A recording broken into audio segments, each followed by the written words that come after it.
December 1942, Stalingrad, Soviet Union. The city was already dead, but the soldiers refused to die. The wind strafed the ruins like gunfire, carrying the tin rattle of loose sheet metal and the hollow clatter of broken glass dancing under boots. A radio hissed in a cellar that had once been a storeroom, and an operator with cracked lips pressed the headset harder into ears stiff with cold as the words came through, "Stand fast." It was a verdict delivered in frost, an answer to a question no longer asked. Snow fell like ash from a burning heaven, softening the edges of collapsed tenements and burying the faces of men who had been alive 1 hour ago. Somewhere inside the labyrinth of broken factories and shattered courtyards, a captain counted cartridges by touch while wondering if the next sunrise would still find him a captain, a soldier, a man. Stalingrad did not reply. It only breathed ice. They had come for oil and maps and a name. They found a river, a winter, and a city that made a lie of certainty. In the hours after the last lifeline snapped, the German Sixth Army, the blade that had sliced across the steppe in summer like a scythe through wheat, slowly understood that it was no longer an army, but a memory trapped in the present, a shape caught in ice. On the horizon, the Volga was a black ribbon stitched into the land with red thread, a place where men crossed in the dark and did not always arrive. Above it all, smoke drifted in slow bands, smearing the sky as if to cover the face of God. The Road to the Ruin, Operation Blau. In the heat of summer 1942, Operation Blau started with speed and certainty, arrows sweeping across maps under the lamps of headquarters, and panzers grinding forward across the wide-open steppe, dust trailing in banners behind them. The orders were crisp, the objectives simple in their arrogance: seize the oil of the Caucasus and cut the Soviet Union's artery at Stalingrad, a city that bore the dictator's name and, so they believed, his pride. General Friedrich Paulus, meticulous, obedient, methodical to the point of reverence, pressed his Sixth Army eastward with exactitude that had won battles before, battles of timetables and road junctions, of well-oiled gearboxes and supply trucks that arrived on the minute. This new battle was not that. With each kilometer, fuel ran thinner, tires shredded, bearings heated, and the sprawling tail of logistics began to wobble behind the gunned Mows. The Sixth Army reached the Volga's western bank at Stalingrad like a storm breaking upon a cliff. The Luftwaffe's bombs tore factories into skeletons and flattened blocks into plains of brick shards, and the Germans expected the defenders to dissolve under that rain. Instead, the city simply condensed into something harder, more jagged. The push became a crawl, reconnaissance became guesswork, and Paulus's days turned into columns of requisitions and casualty lists that never balanced. What had been a clean doctrine of movement devolved into a dirty arithmetic of meters taken and men lost, a ledger written in brick dust and blood spray on the interior of stairwells. Rattenkrieg, War by the Room. Stalingrad taught a new language of war, Rattenkrieg, rat war. Soviet General Vasily Chuikov's 62nd Army hugged the Germans so close that airstrikes risked killing the attackers and defenders alike. His soldiers crossed at night in low, shallow boats chewed by ice, hunched under shells that stitched the water into a killing field. Inside the city, German assault groups learned to fight a vertical battlefield, basement, ground floor, upper floor, where a grenade thrown into a stairwell could rewrite the map. A man's world narrowed to a hallway, a day's objective fit onto a napkin. Pavlov's house, the grain elevator, The tractor plant. Structure names became talismans of endurance. Rooms became altars where both sides sacrificed youth to square meters. The senses turned traitor. Men smelled cordite long before they heard the shot, tasted plaster dust on their tongues, and felt grief as a physical weight in the bones. A German private wrote in a letter that never left his greatcoat, "We fight for a room that used to be a kitchen. I have forgotten the sound of anything soft." Across the street, a Soviet sergeant scratched a tally into a doorframe, counting days by the corpses in the courtyard. The Volga at their backs steamed in the cold like a living thing, a black mirror lit by tracers, an oath that there was no land beyond it. The flanks, cracks in the ice. While the Sixth Army was welded to the city by stubbornness and necessity, its elongated flanks lay thinly held by Axis allies, Romanian Third Army on the north shoulder, Romanian Fourth Army on the south, Italians and Hungarians strung out along the Don. Brave men fighting in the wrong war with the wrong gear. Their anti-tank guns were inadequate against fast-sloped T-34s. Their winter clothing a patchwork of civilian coats and prayers. Their artillery short on ammunition and their radio nets weak. Frontline units faced a white horizon and waited for a storm they could not name, their trenches freezing into coffins, their confidence eroding under the steady drip of rumors and reconnaissance reports that the Soviets were massing. In the German maps, the flanks looked solid, lines and symbols that promised stability, but the truth on the ground was as brittle as ice in a thaw. Soviet maskirovka, deception by camouflage, silence, dummy positions, and disciplined radio traffic, masked a massive concentration of men and steel. In villages behind the steppe scrub, workforce battalions unloaded crates of shells by hand. Tank brigades, under nets of burlap and frost, whispered final checks, and artillerymen chalked firing tables with careful fingers despite the cold. The skin of the front felt thin to the touch. The fist behind it was iron. Planning the pincer. Operation Uranus. In backlit rooms in Moscow, Georgy Zhukov and Alexander Veselsky traced a plan that would not break the city's siege with a frontal rescue, but rather by strangling the besiegers. Operation Uranus, a double envelopment designed to smash through the Romanian armies on both flanks of the Sixth Army, drive armored wedges deep into the rear areas, and link hands at the Don bridges, the very arteries that fed Paulus. The plan was austere and elegant, the kind of military geometry that becomes inevitable when reality is read correctly.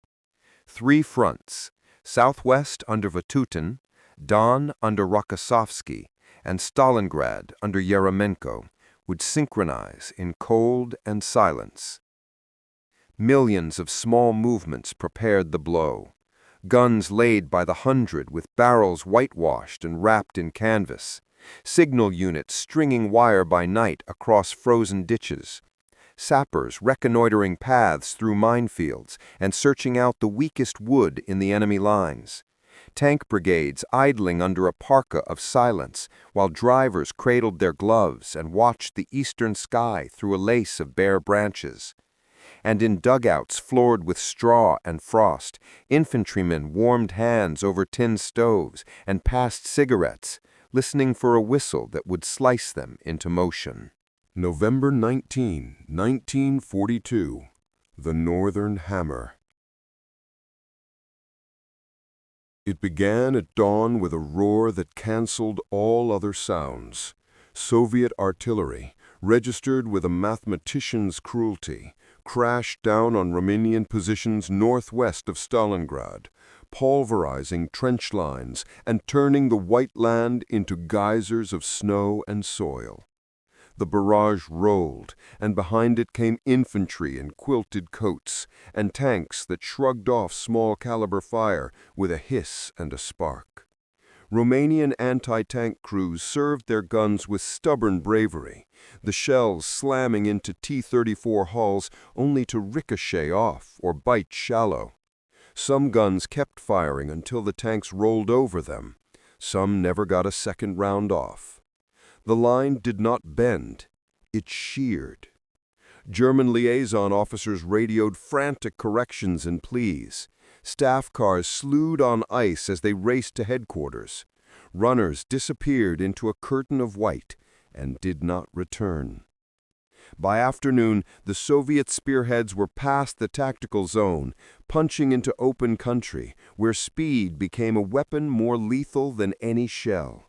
Supply columns, field hospitals, repair depots, rear areas built on the assumption of safety stared down gun barrels as tanks chose their roads with unblinking eyes. The northern half of the pincer was in motion, and its fingers already felt for bridges and crossroads. November 2023. The Southern Hammer and the Lock at Kalach. The next day, the South awoke to the same verdict. The 51st and 57th Armies hit the Romanian 4th Army south of Stalingrad, the artillery lifting to reveal waves of tanks lancing across fields where nothing could hide. Panic was not universal. Many Romanian units stood and fought, but confusion spread at the edges like fire in dry grass. Radios jammed with overlapping calls. Maps shed their meaning as units disappeared from the net. German staff in Stalingrad heard the reports and wanted to believe this was a pinning demonstration. It was not. It was the second jaw of a trap closing around a city they thought they were about to own. On November 23rd, Soviet spearheads from north and south converged on Kalach-na-Donu. A tank company, moving with audacity that felt like madness, dashed for the bridge and burst through German traffic control posts, guns chattering, grenades dropping to the planked deck and bouncing into explosions. German supply trucks jammed bumper to bumper, their drivers abandoning vehicles under a storm of bullets and command they could no longer obey. The Soviet flag rose into a wind that cut like glass. The two arms of Operation Uranus met, and behind the 6th Army, the clasp snapped shut. In the ruins by the Volga, a single word spread among men who did not want to know it. Kessel. Cauldron. Orders from far away. Stand fast, and the skies promise. Inside Stalingrad, beneath sagging floors and along ruined avenues where the snow collected in dunes, the question formed with the force of a hunger pang. Break out. General Paulus, dutiful to the marrow, weighed the scattered council of corps commanders against the iron of his instructions. South of the pocket, Manstein took charge of the new Army Group Don and began to weave a rescue from disparate parts. Inside, staff officers sharpened pencils against the wall because there were no sharpeners left, and added columns of fuel and food that could not add up. The phone rang in the basement HQ. The Führer's answer had the sound of theology, not logistics. Stand fast. A command to hold a ruin because of its name. Goering, in a performance of confidence, promised the Luftwaffe would supply the 6th Army by air, 300 tons a day to sustain life, 500 tons to restore fight. It was arithmetic performed in warm rooms far from the Volga. On the ground, the airfields at Pitomnik and Gumrak were within artillery range. Winter's crosswinds bit like knives, and the transport fleet was never built for this. Nevertheless, the pilots flew. Junkers U-52s and HE-111s lumbered through storms and flak, engines coughing, propellers biting brittle air, landing on shredded snow strips under shell fire, unloading flour and bandages and ammunition, loading wounded whose faces were as white as the land they were leaving. Life in the Kessel. Hunger with teeth. The Kessel turned men into measures of calories, of degrees, of days. Rations shrank until bread was ballast, stretched with sawdust. Soups grew transparent enough to read through if anyone had paper left. Where shells had killed horses, butchers' teams followed with knives dulled by bone. Frostbite crept up feet wrapped in rags, turned fingers black at the ends, and took ears without contest. A man's breath hung in the air like a thought he had not yet committed to. Medics boiled instruments in kettles over twig fires that could not stay lit, while surgeons counted ampules with lips that would not stop trembling even when they slept. At night, Soviet loudspeakers spoke in German and Romanian, flat voices riding the wind. "Paulus, your men will die for nothing. Cross the lines. You will be treated." The men listened because there was nothing else to listen to. Some spat, some cursed, some cried. Most said nothing and pulled their coats tighter, feeling the bones in their shoulders grind like gravel. A diary entry from a staff officer captured the mood without relief. "We are to be supplied by air. The sky is a beautiful liar." He closed the book, blew out the candle stub, and lay down next to a man whose chest had stopped rising. December brought a heartbeat to the south. Operation Wintergewitter, Winter Storm, Manstein's attempt to cut through the Soviet encirclement. General Hoth's 4th Panzer Army, spearheaded by the 6th Panzer Division fresh from the west, hammered north from Kotelnikovo, the panzers throwing bow wakes of snow as they smashed Soviet screening units and chewed into the flanks. The steppe vibrated with shells and steel. Flares hung in the sky like dirty moons, and for the first time in weeks, the men in Stalingrad allowed hope to have weight. They stood in ruined doorways and closed their eyes and tried to hear engines on the southern wind. The phone rang again in Paulus's HQ. The message that arrived was not an order, merely an opening. "If you can break out now." It was phrased as permission, not command, and to a soldier who had never disobeyed, permission is not enough against standing orders. Inside the Kessel, Corps commanders begged for clarity that did not come. Outside, Soviet counterblows fell on Hoth's exposed flanks.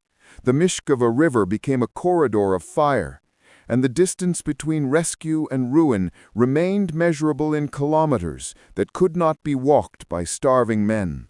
A little Saturn, the sky on fire. While winter storms strained the southern front like a saw blade, the Soviets unleashed Operation Little Saturn against the Italian 8th Army along the Don, a broad front hammer that threatened to unhinge the entire German southern wing. Columns that had already been brittle shattered under the blow. Bridges were seized, roads choked with refugees and soldiers moving in opposite directions. Then came the raid that broke the airlift's back. Vasily Bogdanov's 24th Tank Corps descended on Tatsinskaya airfield, the Luftwaffe's vital artery, smashing through perimeter guards and setting lines of Ju-52 transports ablaze nose to tail. The runway became a furnace. Ground crews ran between the flames. Intact planes tried to claw into the air and were swatted down by steel and fate. With Tatsinskaya burning, the promise of the sky finally died on the ground. Operation Ring, the slow strangle. January 1943 dawned with a new merciless rhythm. Operation Koltso, Ring, the Soviet plan to reduce the pocket, piece by frozen piece.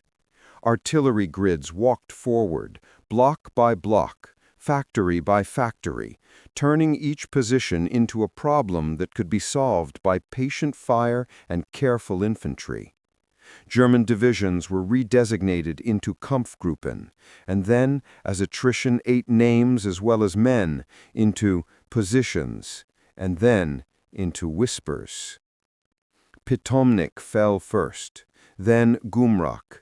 The last planes dragged their bellies off chewed runways under direct shell fire, lifting away with men who would live and leaving behind men who would not. Field hospitals waved white flags made from torn sheets. Shells tore them to ribbons anyway. Inside the pocket, command splintered at the edges.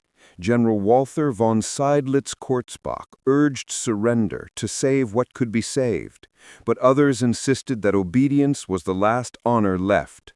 But hunger adjudicated the argument with an iron thumb. Men without ammunition became carriers of the wounded. Men without boots became casualties by declaration. Letters were folded and unfolded until they tore along creases. Photographs of wives and children were rubbed smooth with mittened thumbs until faces faded into ghosts. Outside, Soviet guns spoke in a vocabulary of coordinates and timing that left no room for sentiment. The surrender, a field marshal's choice. On January 30th, 1943, as if scripting a tragic ritual, Hitler promoted Paulus to field marshal, a rank whose bearers had never been captured alive. The implication was clear and heavy as a pistol.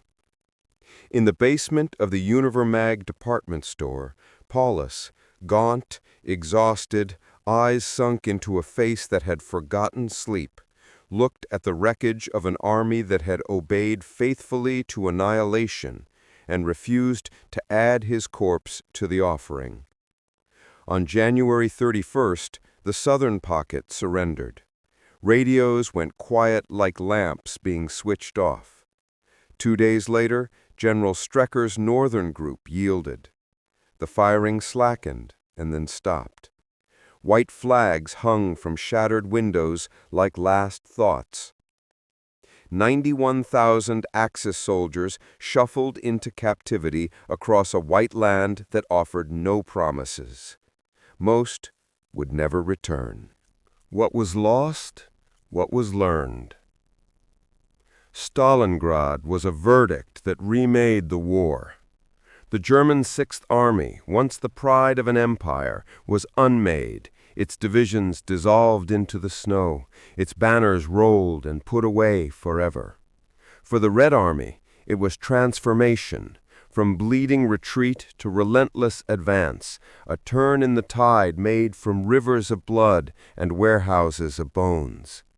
The city itself became a shrine of ruin and endurance, a place where civilians lined up for bread among chimneys that still smoked with the memory of shells, and where soldiers who had forgotten their own names learned them again in whispers. The Volga flowed past it all, indifferent and eternal, a black ribbon that carried away the heat of summer and the chill of winter in equal measure. Years later, a fraction of the prisoners limped home to Germany, faces chipped down to the bone by labor and famine and distance.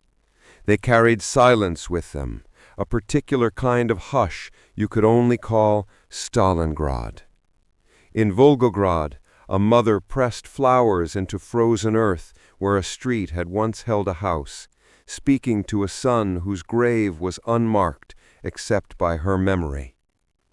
The lesson was not triumph, but warning, that symbols can kill armies, that winter is a general, that supply is destiny, and that obedience can be a kind of doom when it serves only a word and not a world.